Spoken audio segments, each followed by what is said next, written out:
Good morning. Welcome to my overview of Leadership Conversations, Challenging High Potential Managers to Become Great Leaders by Alan S. Bierson and Richard G. Stieglitz. I'm going to give you a little bit of information about our authors. Mr. Bierson has over 30 years of executive business sector. He's worked for many Fortune 500 companies such as Marriott and Bausch & Lomb. He currently holds a bachelor's and master's as well as leadership coaching certification. Along with his writings, he's currently an educator and director at the Wharton Executive Education. Richard G. Stieglitz is a Navy veteran who has over 40 years of leadership experience in the military. He earned his PhD in nuclear engineering as well as starting his own company in 2006. He's devoted much of his career to leadership coaching and consulting. The purpose of this book is to assist the middle management leader, or as the authors nickname them, high potentials, in the transition to executive leadership. The book talks about many extremely organized and highly functioning skilled associates that they typically get promoted into larger leadership roles without tools or support that they need in order to be successful in those top executive positions. This book is a compilation of case studies that will guide the high potential leader to a successful transition into executive leadership. The target audience of Leadership Conversations, Challenging High Potential Managers to Become Great Leaders, is specifically written for individuals who are high performers and have a desire to further their career in executive leadership. Another target audience that the authors mention are those who have a desire to mentor others that are in administrative leadership roles. Mentorship is one of the areas that's lacking in most organizations. Having a tool such as this book to help guide the mentorship process could be advantageous for many organizations. This book has many strengths, one of them being that it's a practical playbook for new managers looking to advance their careers. Multiple examples are cited in this book that others can read upon and reflect for their own practice. This book is extremely easy to read and easy to understand. It's perfect for those that are new in their roles. This book clearly outlines the need for solid relationship building and communication, which are the pillars of strong leadership. Opportunities for this book. I believe that this book seems to only speak to those that are new in their role. The authors mentioned that this book can be a tool for coaching and mentorship, but I didn't believe that to be so.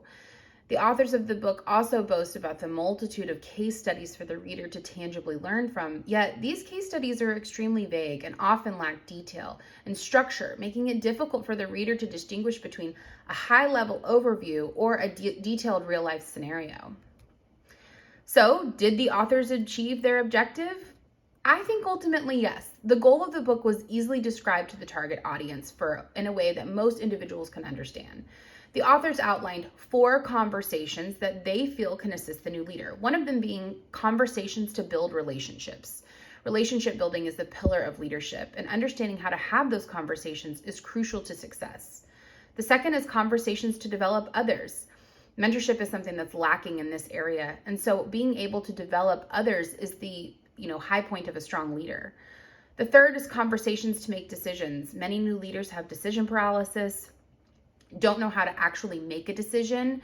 And then once they know that they can have those conversations to make those decisions, the fourth one is taking action on the decisions that you make and feeling confident in the decisions that you've made.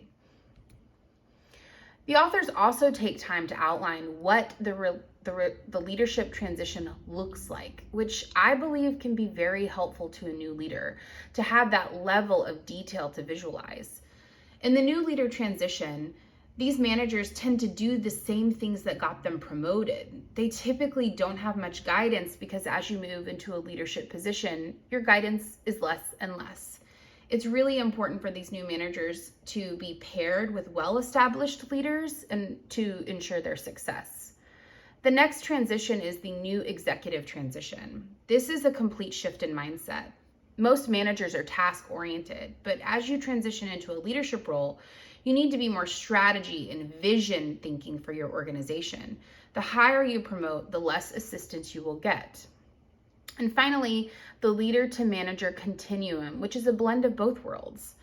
An executive must be able to blend management and executive leadership responsibilities in order to communicate effectively with all disciplines and across all departments. So would I recommend this book? Yes, I believe this book was an easy read, and for a new leader, I do think this book would be a useful tool. What this book does well is create a clear overview of what leadership looks like and what it should look like. The book goes into detail on clear communication, relationship building, and servant leadership principles. This is a great book for a new leader who needs a clear path to successful administrative practices.